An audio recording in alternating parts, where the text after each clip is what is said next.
squadron leaders report in. Admiral, this is Blue leader standing by.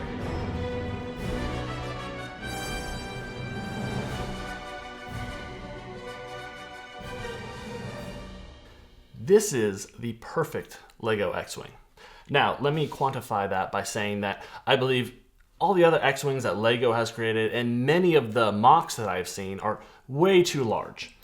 The most recent X-wing that Lego created is just enormous when you set this next to other play scale sets and MOCs, and it just looks too flimsy, and it is flimsy, and you can hear it rattle, while I've constructed something much tighter, much better constructed at a smaller scale that also looks model-like and I can fit on a shelf. Unlike a UCS set, this new X-wing that I've created is much smaller and feels great in the hand. Not only does this set feel good and play well and swoosh really well, it actually is very snappy with the S-foil mechanism.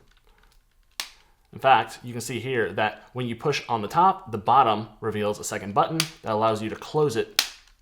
And again, very snappy with the button. This was achieved through two Technic L beams that collide and stop each other, and it's very good feeling when you push the button. You could press the wings together to make them snap, but it doesn't always make it snap on the other side, so that's why I made sure to include a button on the bottom that allows for this kind of functionality. When I created this X-wing, I really wanted it to be Blue Leader from Rogue One because I think that's the best space battle we have seen in Star Wars, and I'm kind of tired of seeing Red 5 all the time. I really wanted to get something that was distinguishable, but even if you wanted to build this Lego MOC, it is very easy to change out the tiles. The blue tiles on the wings and up on the nose, you can easily swap out any color you like if you want to build your own colored squadron. I believe that the Antoc Merrick blue and the Blue Leader, the Blue Squadron, is just very striking. It looks good. I used tan for kind of the yellow pieces as more aged looking tile pieces. And I think it came out really well, so that way the blue really pops instead of having a really bright yellow. I also have an astromech in there because Antoc Merrick's astromech is red, so this is actually a half-built astromech, but no worries. Any astromech will fit in here, and it goes down nice and deep, unlike the X-wing that is way too lenient with how much the astromech sticks out like a sore thumb on that old build. A lot of attention was given to the nose. That's one of the hardest things with the X-wing, and I believe that I really made the nose look good from almost all angles. So that way when you're looking from the bottom, there actually is a slope there curving upward. When you're looking at it from the top, it's sloping downward. It really does come to a point with the nose of the X-wing. It is very sturdy, and the friction keeping it in place keeps those wings together. You can rotate it all about, swoosh it, and those wings do not want to move. It does not want to fall apart if you hit at things. The only thing that is maybe a little weak is this nose here. If you really shake it, it'll start to come loose. It's not even coming loose right now. It sometimes will come loose where this will pop up and then the slits in there, the details will fall out. But that's the only part. I can hold it by the nose. It really is a super strong build, and if you want to hand this off to your kids, you probably can. I haven't yet. I have a 6-year-old, but I would give this to my 6-year-old. I've just completed it, so I haven't yet given it to him, but I will. I plan to. Which X-wing is better? That one? What about you, Luke? That one. Ah, good boy. Smart. Oh, we need to put these down. And then we press it. Yep. If we take a look underneath, you can see that the legs are hidden and they stow away in the nose and by the engines. This overall build is very cheap.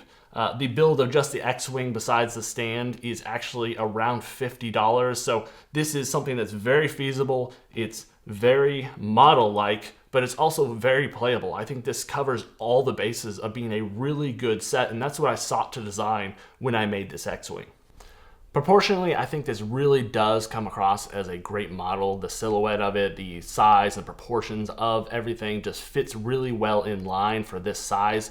If you were to get nitpicky about what's wrong with it, I would say that the canopy could be 2 studs shorter to kind of equal out with the proportions of the rest of the X-wing. However, a canopy piece that size does not exist currently, so this is what we have. But if you're fine overlooking that, I think the proportions of this really are quite accurate to what we see on screen with X-wings. You can see just how much smaller mine comes up. It's quite a few studs shorter, and it's at least 2 studs on each side of the wings shorter. So it is significantly smaller, but it just feels so much tighter and nicer. It's very streamlined. It does not have weird parts that jut out.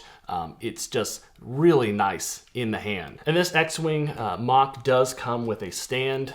If you choose to build that as well, I think it's pretty simple and elegant, and you can actually make it display however you need to. So if you want it going downward, going upward, it really can accommodate a lot of different displays. Up against the Millennium Falcon, the play scale version, which is kind of under minifig scale size if you really to break it down, still feels really good next to it. It doesn't look like this X-wing is dwarfing that Falcon in any way. But if you take the 2019 and you put it up against it, it's almost the length of the Falcon, and that just feels wrong. It doesn't feel quite right in the proportions. So I really did want to size down the X-wing when I built it out, and I'm trying to make all of my MOCs this size, this play scale / small minifig size, where if you really look at the scenes of X-wings, the guys climbing into the cockpit, they are not giant ships. They're small ships that they're getting into.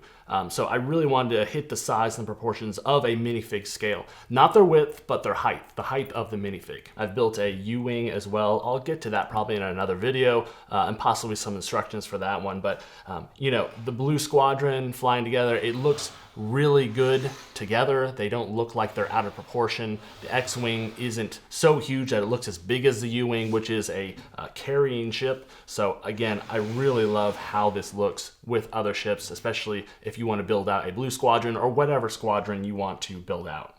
I hope you guys enjoyed this video. If you want to see more of my MOCs, and if you want to see more of the instructions for my MOCs, please let me know in the comments. This is one of my first videos, and I would love to do more if you guys are interested. So I'm constantly tinkering and building my own stuff, but if people actually want to see my stuff and want to be inspired by it, let me know through your interest, because I know that I've been inspired by a lot of other people's designs and what they've done, and it's allowed me to make my own content. So I am more of an original trilogy fan. I plan to do more of those types of ships, but I do like anything kind of Star Wars and anything that has a really good iconic ship in the Star Wars universe. So hope to see you in another video.